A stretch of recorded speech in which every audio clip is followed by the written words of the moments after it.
తాకట్లో ఉన్న మీ బంగారాన్ని విడిపించి ఆ రోజు ఆన్లైన్ రేటుకి కొంటాం. Sharma gold company. Welcome to Suman TV.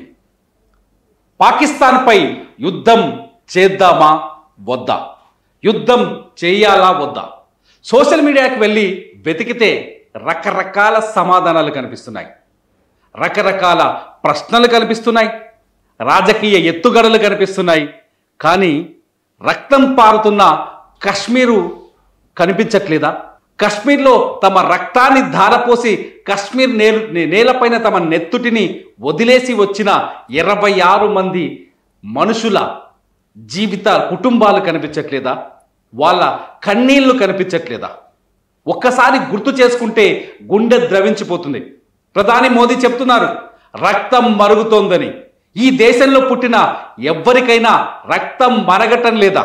ఉగ్రదాడులతో, వరుస ఉగ్రదాడులతో కశ్మీర్లో రక్తపాతం సృష్టిస్తున్న పాకిస్తాన్ ఇవాల్టికి కూడా, ఈ క్షణానికి కూడా సిగ్గులేని మాటలే మాట్లాడుతోంది. ఈ క్షణం కూడా మేము కయ్యానికి సిద్ధమని చెబుతోంది. ఈ రోజు కూడా ఎల్ఓసి వెంట కాల్పులు జరుపుతూ తమ పిచ్చితనాన్ని, తెలివి తక్కువతనాన్ని ఇంకా ప్రదర్శిస్తూనే ఉంది. ఈ తెలివి తక్కువ, ఈ పిరికి పంద చర్యలకు పాల్పడుతున్న పాకిస్తాన్కి ఇప్పుడు మరో భారత శత్రువు తోడైంది, అదే చైనా. ఈ ప్రపంచం మొత్తానికి ఒక్క విషయం చెప్పాలనుకుంటున్నాను. భారతదేశంలో నిస్సహాయులైన పర్యాటకుల మీద దాడి చేసిన, తిరగబడలేని, యుద్ధం చేయలేని నిస్సహాయులపైన కాల్పులు జరిపిన ఉగ్రవాదాన్ని సమర్థిస్తుందా చైనా? మరో ఉగ్రవాదాన్ని పోషిస్తూ ప్రపంచానికి సవాల్ విసురుతోంది పాకిస్తాన్. హమాస్ లాంటి ఉగ్రవాద సంస్థలతో సంబంధాలు కొనసాగిస్తుంది పాకిస్తాన్. పీఓకేలో ఎప్పుడైతే పహల్గాం దాడికి ముందు పీఓకేలో హమాస్ నాయకులు, లష్కరే తోయిబా నాయకులతో భేటీ అయిన విజువల్స్ కూడా తిరుగుతున్నాయి. ఇదంతా చూస్తుంటే ప్రతి భారతీయుడికి గుండె రగిలిపోతుంది కదా. అలా రగిలిపోయిన ఒక భారత పౌరుడు, మన తెలుగువాడు రాసిన ఒక కవిత్వాన్ని నేను ఇప్పుడు మీకు చదివి వినిపించాలనుకుంటున్నాను. ఒక్కసారి చూడండి. ఏమాసించి ఈ ఉన్మాదం, ఎప్పటికీ గెలవదు ఉగ్రవాదం. రాజ్యంపై అసూయ, ధర్మంపై ద్వేషం, పెంచి పోషించిన బరి తెగించిన తీవ్రవాదం. మెడకంటిన మాంగళ్యపు పసుపు తడి ఆరకనే కట్టినవాడు క్షణంలో కట్టెగా మిగిలిపోతే, నవవధువు వేదనను వర్ణించలేమంటూ అక్షరాలు ఆవేదనగా అశ్రువులు కార్చవా? అమాయకంగా బలైన కుటుంబాల కంట కురిసే నీరు ఉప్పెనగా ఉగ్రవాదుల వెనుక ఉన్న శక్తులను శపించవా? వ్యక్తి పైన కాదు, వ్యవస్థ పైన కాదు, వ్యవహారము కాదు, ధర్మంపై జరిగిన దాడి. మనకేమని ఊరుకుంటే మన ఉనికికే ప్రమాదం. కోల్పోయే ముందరే మేలుకొని తీరాలి. నిజమే కదా? ప్రతి ఒక్కరం ఇటువంటి సమయంలో ప్రతి ఒక్కరం ధైర్యాన్ని, మన శౌర్యాన్ని ఈ దేశానికి చూపించాల్సిన అవసరం ఏర్పడుతోంది. ఒక్కసారి వెళ్దాం. ఈ ఉగ్రవాద చర్యలో, పహల్గాం ఉగ్రవాద దాడిలో అన్యాయంగా ప్రాణాలు కోల్పోయిన 26 మంది పర్యాటకుల జీవితాలేంటి, వాళ్ళ లైఫ్లు ఎలా ఉన్నాయి, ఇప్పుడు వాళ్ళ కుటుంబాల పరిస్థితులు ఏంటి, ఒక్కసారి వాళ్ళ లైఫ్లోకి వెళ్ళి చూద్దాం. నా దగ్గర ఒక డేటా ఉంది. ఒక నేషనల్ మీడియా సంపాదించిన ఒక డేటా ప్రస్తుతం అది వైరల్ అవుతుంది. ఆ డేటాని నేను మీకు చూపించాలనుకుంటున్నాను. నాతో పాటు డిబేట్లో పాల్గొంటున్నారు పొలిటికల్ అనలిస్ట్ చందు శ్రీనివాస్ గారు. వెల్కమ్ టు చందు శ్రీనివాస్ గారు. చందు శ్రీనివాస్ గారు, ముందు ఇప్పుడు దేశం చుట్టూ ఒక చర్చ జరుగుతోంది. స్వార్థం అని, లేకపోతే బీజేపీ తనకు అనుకూలంగా వ్యవహారాన్ని మార్చుకుంటుందని రకరకాల చర్చలు జరుగుతున్నాయి. మీకేమనిపిస్తుంది ఈ చర్చలన్నింటిని చూస్తుంటే? తిరుమల గారు మీరు చెప్పినట్టుగా భారత రాజ్యాంగం చాలా గొప్పది. 2 సంవత్సరాలు 11 నెలల 18 రోజులు రాసింది దేశ ఔన్నత్యం కోసం. అంబేద్కర్ గారు ఏం చెప్పారంటే, first and last we are Indians అన్నాడు. మన భారతీయులు తర్వాత ఏదైనా. భారతదేశం కంటే గొప్పదేం కాదు. కొంతమంది కోహన లౌకికవాదుల ముసుగులో ఆ ఓట్లు పోతాయన్న ఉద్దేశంతో కొంతమంది చేసే వికృత చేష్టల వల్ల అమాయకులు బలైపోయారు. అవునంటారు కదంటారా? ఎగ్జాక్ట్లీ. అంటే కశ్మీర్లో చనిపోయిన వాళ్ళు, ఒక్కసారి కశ్మీర్లో చనిపోయిన వాళ్ళ కుటుంబాల గురించి తెలిస్తే, కశ్మీర్లో చనిపోయిన వాళ్ళ ఫ్యామిలీస్ గురించి తెలిసి, అసలు ఒక్కొక్కరు ఒక్కొక్క ప్రొఫెషన్ నుంచి వచ్చారు, ఒక్కొక్కరు ఒక్కొక్క స్టేట్ నుంచి వచ్చారు. చంద్ర శ్రీనివాస్ గారు నేను కలిసి ఒకసారి ఆ వివరాలంటే మీకు అందించే ప్రయత్నం చేస్తాం. ఒకసారి చూద్దాం. ఫస్ట్ మనం ఒక్కొక్కసారి స్క్రీన్లో చూడొచ్చు. First JS Chandramouli, Andhra Pradesh. చంద్రమౌళి గారి గురించి చాలా స్పష్టంగా ఇక్కడ కనిపిస్తుంది. 68 ఏళ్ల చంద్రమౌళి విశాఖపట్నానికి సంబంధించిన వ్యక్తి. ఇతను ఒక రిటైర్డ్ స్టేట్ బ్యాంక్ ఎంప్లాయీ. ఆయనకి 2 కూతులు ఉన్నారు. చాలా భార్యతో కలిసి జమ్మూ కాశ్మీర్ వెళ్ళి అలా విహారయాత్రకి వెళ్ళొద్దాం అనుకున్నారు. కానీ ఊహించని విధంగా ఈ దాడి జరిగింది. At the same time Somishetti Madhusudan Rao ఇతను బెంగళూరులో ఉండేవాడు. నెల్లూరుకు సంబంధించిన వ్యక్తి తండ్రి అరటిపళ్ళ వ్యాపారం చేసి కొడుకుని సాఫ్ట్వేర్ ఇంజనీర్ చేశారు. కష్టపడి ఎదిగాడు. ఫ్యామిలీకి ఆ తండ్రికి ఇంకా సహాయం చేయకముందే ఈ లోకాన్ని విడిచి వెళ్ళిపోయాడు. ఇట్లా వీళ్ళని చూస్తే మీకు ఈ ఫ్యామిలీస్ గురించి మీరు ఏమంటారు? ఇది మీరు ఒక ఆంధ్రప్రదేశ్ తీసుకున్నారు. ఒక ఆంధ్రప్రదేశ్ కాకుండా 15 రాష్ట్రాల నుంచి 15 రాష్ట్ర టూరిస్టులు చనిపోయారు. దీంట్లో ఎక్కువ మంది మహారాష్ట్ర నుంచి 6 చనిపోయారు. తర్వాత గుజరాత్ నుంచి 3, రాజస్థాన్ నుంచి 3, అట్లా చూసుకుంటే 15 రాష్ట్రాలు ఇంక్లూడింగ్ జమ్మూ కాశ్మీర్తో సహా. అంటే చూడండి ఎంత దారుణమో. వీళ్ళు చనిపోయిన వాళ్ళందరిలో 26 మందిలో అత్యధిక ఎక్కువ వయసు ఉన్న వ్యక్తి చంద్రమౌళి గారు. ఆయన చేసిన తప్పేంటి? తనతో పాటు ఇంకొక జంటతో ఒక ఫ్యామిలీతో వెళ్ళి ఆ టెంపుల్ దర్శించుకున్న తర్వాత విపరీతమైన డివోటీ ఆయన. టెంపుల్ దర్శించుకున్న తర్వాత యాత్రలో పాల్గొన్నారు. 2 ఆడపిల్లలు కూడా అమెరికాలో సెటిల్ అయిపోయారు. ఆయన బాడీ కూడా మార్చిలో పెట్టిన తర్వాత మొన్న వాళ్ళు పిల్లలు వచ్చిన తర్వాత కానీ కన్నం చేయాల. ఆయన మన చారిత్రాత్మకమైన ప్రదేశాన్ని చూడటం ఆయన చేసింది తప్ప. ఆయన మీరు అన్నట్టు దాని వెనక ఎంత కాదా, చివరికి ఆయన ఆ యొక్క బుల్లెట్ దెబ్బకి పైన చెట్టు పెరడు వాళ్ళ ఆవిడ మీద పడిందంటే ఇంకా అర్థం చేసుకోవాలా. అతను విశాఖపట్నం. లేకపోతే ఈయన సోమిశెట్టి ఆంజనేయులు మీరు చెప్పినట్టు ఇతను సాఫ్ట్వేర్ ఇంజనీర్. ఎన్నో కళలు కావాల నుంచి వెళ్ళి వాళ్ళ నాన్న అట్టికాయల వ్యాపారం రోజు వచ్చిన డబ్బులతో పిల్లల్ని చదివించుకుంటే IBMలో సీనియర్ ఆర్కిటెక్ట్ ఉన్నాడు. తన భార్య 2 పిల్లలు. అతనేం తప్పు చేశాడు దీంట్లో? పవన్ కళ్యాణ్ గారు కూడా పోయి మనం పరామర్శించినప్పుడు వాళ్ళ ఆవేదన వర్ణాతీతం. ఈ 2 తెలుగు రాష్ట్రాల నుంచి ఇటు చూస్తే మనం చూడొచ్చు. ఇతను అరుణాచల్ ప్రదేశ్ సంబంధించిన ఒక వ్యక్తి. ఇతని పేరు టాగే హిలయాంగ్. ఇతను 30 years old. Indian air force corporate అంటే ఇండియన్ ఎయిర్ ఫోర్స్ వాళ్ళు ఇక్కడ 3 కదా మొత్తం ఈ దాడిలో. ఎంతమంది ఎయిర్ ఫోర్స్ లో పనిచేసే వాళ్ళు లేకపోతే నేవీలో ఒక అతను 26 years కే చనిపోయాడు. వారి 6 రోజులకి వెళ్ళిన తర్వాత ఇతను కాదు.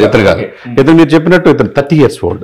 అతను 5 years అంటే చిన్న హ్యావింగ్ ద సర్వ్డ్ ఇన్ శ్రీనగర్లోనే 5 years పనిచేశాడు. అక్కడే పనిచేశాడు. చూడండి ఆయన చేసిన తప్పేంటి? ఆయన తన భార్యతో పాటు వెళ్ళాడు. భార్య అనాథ అయిపోయింది. 30 సంవత్సరాలుగా తన జీవితాన్ని చేసుకున్నారు. ఇంకోటి తెలుసో తిరుమల తెలియతో మీకు ఆల్రెడీ తెలిసి ఉంటుంది. 26 మందిలో 25 to 45 మధ్య చనిపోయిన వాళ్ళు 21 మంది ఉన్నారు. 21 మంది యంగ్ జనరేషన్. ఈ దేశానికి వాళ్ళు ఎంతో చేయాలా. 50-60 సంవత్సరాల జీవితం ఉంది. చూడండి అతను చేసిన ఇదికి అతను బలైపోయాడు. నెక్స్ట్ మీరు చెప్పినట్టు గుజరాత్ శైలేష్ కలాతియా శైలేష్ వైఫ్ అండ్ చిల్డ్రన్తో ఆయన వెళ్ళాడు. పుణ్యక్షేత్రాలు దర్శించి హ్యాపీగా జీవితం గడుపుతున్నాడు. 44 సంవత్సరాల వయసేకే అమరుడైపోయాడు. గుజరాత్ నుంచి మన మోడీ గారి ఇది చేసిన గుజరాత్ నుంచి సొంత రాష్ట్రం నుంచి. నీరజ్ ఉద్వాని రాజస్థాన్. అవును, 33 ఏళ్ల వయసు. ఈయన చార్టెడ్ అకౌంటెంట్.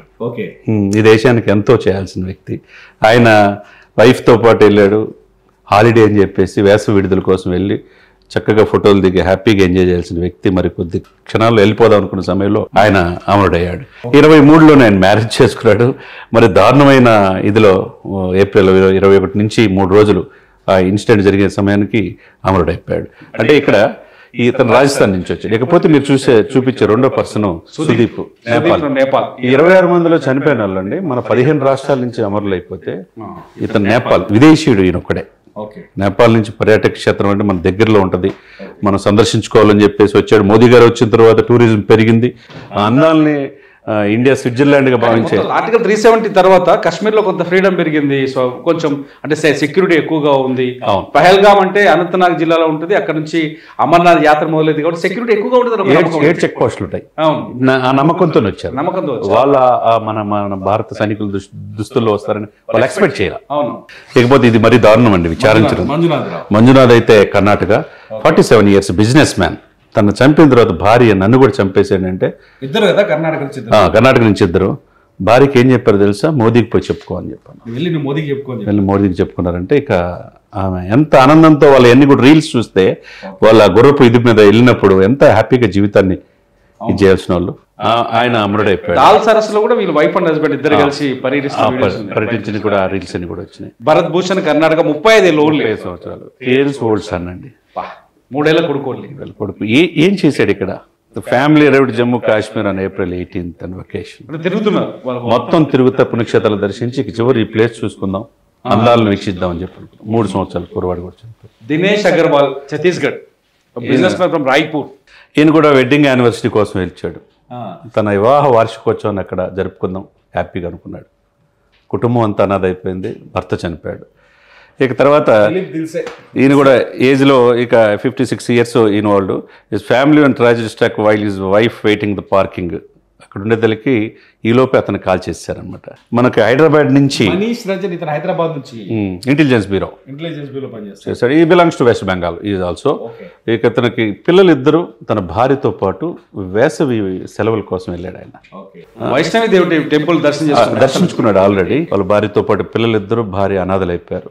వెస్ట్ బెంగాల్ వ్యక్తి ఇక్కడ తెలంగాణ కేడర్లో హైదరాబాద్లో ఇంటెలిజెన్స్ బ్యూరో వర్క్ చేస్తున్నారు అనమాట. ఆదిల్ హుస్సేన్ షా జమ్మూ అండ్ కాశ్మీర్ నుంచి వచ్చాడు. అతను గుర్రపు స్వారీ అక్కడ తీసుకుపోయేవాళ్ళు.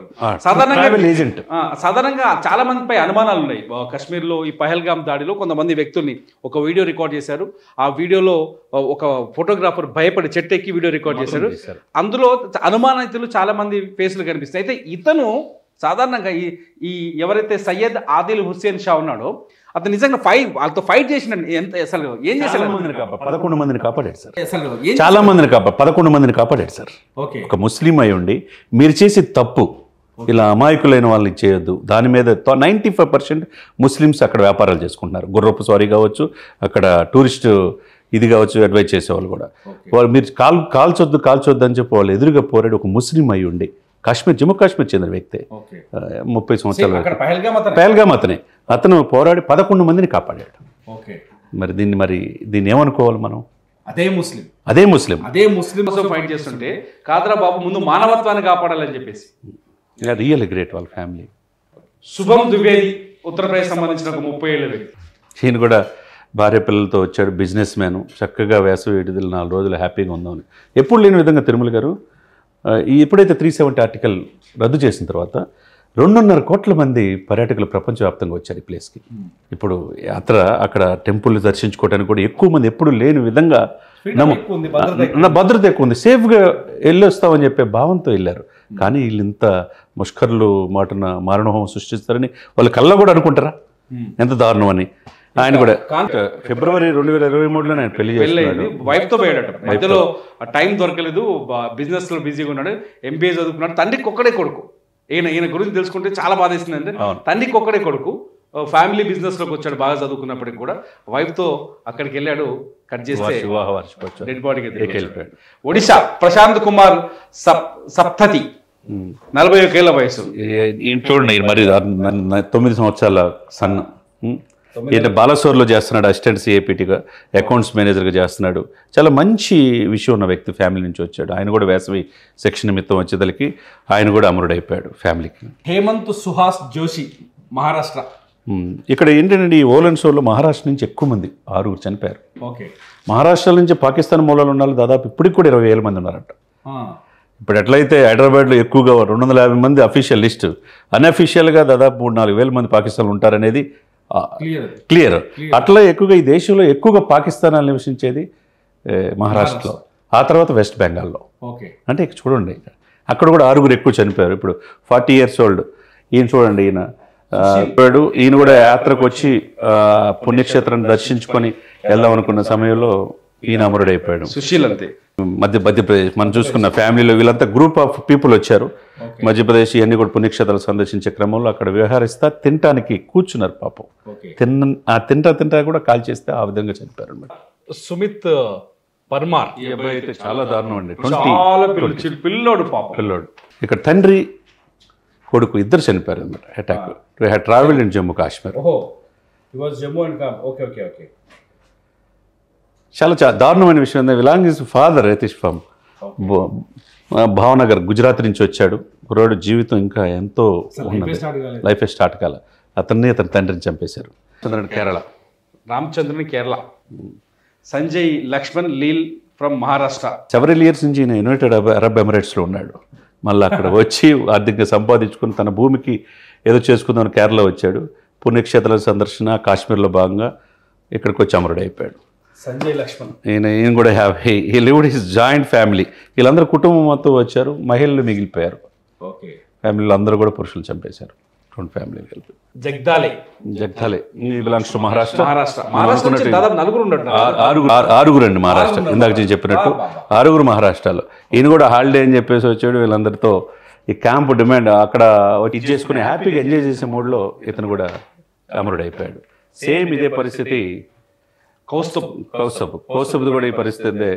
స్నాక్స్ బిజినెస్ చేసేవాడు అక్కడ స్నాక్స్ బిజినెస్ చేసాక మా క్లోజ్ ఫ్రెండ్, వీళ్ళందరూ జాయింట్ ఫ్యామిలీ, అందరు కలిసి వచ్చారు. క్లోజ్ ఫ్రెండ్ వచ్చాడు. ఆయన కూడా అమరుడు అయిపోయాడు. వాళ్ళ ఇంట్లో మహిళలు మిగిలిపోయారు అనమాట. ఇది చాలా పెద్ద కథ. ఇకపోతే ఉపోద్ఘాతంలో మీరు చూసారు. అవును, కట్టే చివరికి పెళ్లి చేసుకున్నాడు. 26 సంవత్సరాల వయసు. ఇండియన్ నేవీకి పనిచేస్తూ ఉన్నాడు. ఆయన ఏం చేసిన తప్పేందండి? ఆ ఆడపిల్ల చేసిన తప్పేందని నా భర్తను బతికించనని వేడుకున్న వీడియోలు కూడా మీరు చూసే ఉంటారు. కాళ్ళ పారాని ఆరలేదు. 6 రోజులు హనీమూన్ కని వచ్చి ఏప్రిల్ 16 పెళ్లి. వాళ్ళ రీల్స్ చూస్తే మీరు ఆశ్చర్యపోతారు. పాపం హిందీ సాంగ్స్లో చక్కగా. దారుణమైన విషయం కదండి. ఇండియన్ నేవీ ఆఫీసరు ఆయన చనిపోయిన తీరు హృదయాలని చాలామంది బాధేసింది. ఇతను కూడా అదే సేమ్ మనం అనుకున్న ఫ్యామిలీ నుంచి 43 ఇయర్స్ చదువుకుంటున్నాడు. మంచి engineer, senior section engineer. Pahalgam భార్య బిడ్డ కూతురుతో వచ్చాడు. అనుకోకుండా వీళ్ళకి అమరుడైపోయాడు. బిటన్ అధికారి ఫ్రమ్ వెస్ట్ బెంగాల్. ఇద్దరు ఉన్నారు ఇక్కడ నుంచి. వెస్ట్ బెంగాల్ నుంచి 3. వీళ్ళిద్దరితో పాటు రంజన్ కూడా వెస్ట్ బెంగాల్. రంజన్ హైదరాబాద్లో చేస్తున్నాడు కదా west Bengal. 40 years professional from Calcutta. ఇవన్నీ రిటర్న్ ఆఫ్ ద ఫ్లోరిడా నుంచి ఆ వెకేషన్స్ నిమిత్తం అంటే ఫ్యామిలీతో వచ్చాడు. కూతురు భార్య ముగ్గురు కోసం వచ్చి ఇరిగిపోయాడు. మన అందాలు చూద్దామని. విచిత్రమైన విషయం తెలుసా, ఇక్కడ బిటన్ అధికారి వాళ్ళ ఫ్యామిలీ అంటే తండ్రితోటి తమ్ముడితో అందరితో అనుకున్నారంట, అందరం కలిసి ఒకసారి విజిట్ చేద్దాము, కాశ్మీర్ చూద్దాం మనము అనుకుంటే వాళ్ళ తమ్ముడికి జాబ్ రీత్యా కుదరకపోవడం వల్ల ఇతను ఒక్కడే రావాల్సి వచ్చింది. అలా ఫాదర్కి ఏం కొంచెం హెల్త్ సెట్ కాలేదు. ఎక్కడి నుంచి? ఫ్లోరిడా నుంచి వచ్చాడు. అంటే చనిపోవడానికి మరి దారుణం అండి. సమీర్ గుహా ఇక ఈయన 52 ఇయర్స్ గవర్నమెంట్ ఎంప్లాయ్. ఈయన కూడా పరిస్థితి వాళ్ళ వైఫ్తో పాటు ఫ్యామిలీతో వచ్చాడు. ఏప్రిల్ 20 చనిపోయాడు. 52 ఇయర్స్. సో మనం ఒక విషయాన్ని అర్థం చేసుకుంటే అయితే ఇన్ని కుటుంబాలు ఎందుకు ఒక్కొక్కరి గురించి కొంతైనా తెలిసిన సమాచారం చెప్పాలనుకుంటున్నాం అంటే వీళ్ళంతా అమాయకులు. వీళ్ళకి కనీసం ఎదుటి వ్యక్తిని ఘాటైన మాటలతో కనీసం మందలించే ఆలోచన కూడా ఉండని వ్యక్తులు. ప్రశాంతమైన వాతావరణంలో రోజు వర్క్ ప్రెషర్తో ఉన్న ప్లేస్ నుంచి ఫ్యామిలీతోటో లేకపోతే వైఫ్ తోటో లేకపోతే పిల్లలతోటో ప్రశాంతమైన వాతావరణంలోకి వచ్చి కాస్త సేద తీరాలనుకున్నారు. ఇటువంటి వాళ్ళంతా అన్యాయంగా బలైపోయారు. చంద్రశ్రీనివాస్ గారు, ఈ దాడిని మీరు ఎలా అనుకుంటున్నారు? దీని వెనుక ఏదైనా కుట్ర ఉందనుకుంటున్నారా, లేకపోతే ఇది పాకిస్తాన్ కక్షపూరితంగా కావాలని చేసి ఒక కొత్త తరహా దాడులు ప్లాన్ చేసినాం? కావాలని కక్షపూరిత రెచ్చగొడతాం, పీఓకే మాదే అంటాం, అమాయకులని హిందువులని చెప్పేసి వాళ్ళ బట్టలు కూడా ఇప్పదీసి చూసి చంపేశారంటే ఎంత దుర్మార్గులో మనం అర్థం చేసుకోవాలి. ఇప్పటికే 1971 నుంచి చూసుకుంటే పలు దఫాలుగా ఓడిపోయింది తెలుసు వాళ్ళకి, వాళ్ళ శక్తి లేదని తెలుసు. మేము అణుబాంబులు వేస్తాం మా దగ్గర ఉన్నాయి అనుకుంటారు. అణుబాంబులు వేస్తామనే సమయానికి వాళ్ళ ఊహకు అందని రీతిలోనే ఆ దేశం ప్రపంచ చిత్రపటాలు లేకుండా చేసే సత్తా భారతదేశంలో ఉంది. అవునంటారా కాదంటారా? మనం 1998 మే 11 మే 13 అణుపరీక్షలు జరిగినప్పుడు అక్కడ అణుపరీక్షలు ఎవరి నిర్వహణలో జరిగిందండి? ఈ దేశానికి ప్రధానమంత్రి అటల్ బిహారీ వాజ్పేయి. ఎవరు రక్షణ సలహాదారు? అబ్దుల్ కలాం గారు, ఒక ముస్లిం. ఎవరు రెండో కంటికి ప్రపంచంలో మాకు తెలుసు అనుకున్న అమెరికాకే తెలియలే. మే 11 అంటే ప్రపంచంలో 1998లోనే భారతదేశ సత్తా చూపించారు. అణుపరీక్షలు అణుబాంబులు మీ దగ్గరే కాదు, శాంతియుతంగా వాడాలని చెప్పారు. ఆ రోజు సంతానం, చిదంబరం, జార్జ్ ఫెర్నాండెజ్ రక్షణ శాఖ మంత్రి, అటువంటి వాళ్ళు ఒక ఆర్మీ డ్రెస్లో వెళ్ళి పోఖ్రాన్లో చేసి శక్తి ఎంత తెలియజేశారు. ఆ రోజు నుంచి మీకు కూడా తెలుసు, జై జవాన్ జై కిసాన్ నుంచి జై విజ్ఞాన్ అని మార్చారు. అటువంటి గొప్ప దేశంలో మనం ఉన్నాం. మన దేశాన్ని బెదిరించాలని చూస్తే ఎంతవరకు సమంజసం సార్?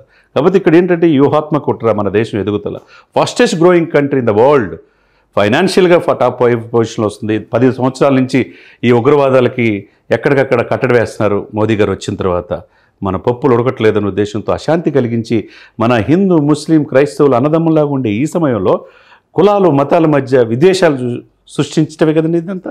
ఎప్పుడన్నా మనం చూసామా? ఇన్ని సంవత్సరాలు మనం ఎప్పుడన్నా ఇతను ముస్లిం కాదనుకుంటే చంపేస్తారా? హిందువుని చంపేస్తారంటే 100 కోట్ల మంది హిందువులు అంటే 80% పాపులేషన్ హిందువులు సార్. ఈ దేశంలో 145 కోట్ల జనాభాలో అటువంటి హిందువులకి రక్షణ లేకపోతే ఇంకా ఎక్కడ సార్ సగటు మనిషి? ఈ దేశంలో రక్తపాతాన్ని సృష్టించాలనే ఒకే ఒక ఉద్దేశంతో పాకిస్తాన్ ప్రేరేపిత లష్కరే తోయిబా నుంచి ది రెసిస్టెంట్ ఫ్రంట్ అనే ఒక ఉగ్రమూక ఈ దాడి చేసింది. చాలా స్పష్టంగా మీ మతం ఏంటని అడుగుతూ మత విద్వేషాల్ని రెచ్చగొట్టే ప్రయత్నం చేసింది. ఇటువంటి ఉగ్రదాడిని ఖండించాల్సిన అవసరం ఉంది. దయచేసి ఈ ఉగ్రదాడి పైన రాజకీయం చేయొద్దన్నదే ఈ వీడియో యొక్క ముఖ్య ఉద్దేశం. మీకేమనిపిస్తుంది ఈ వీడియో చూసిన తర్వాత? రాజకీయం చేయాలా ఉగ్రదాడిని, లేదంటే దేశం ఐక్యమత్యంగా ఉండాలా? ఈ వీడియో కింద ఖచ్చితంగా కామెంట్స్ చేయండి. మీ కామెంట్స్ పైన నేను మరో వీడియో చేస్తా. చూస్తూనే ఉండండి సుమన్ టీవీ.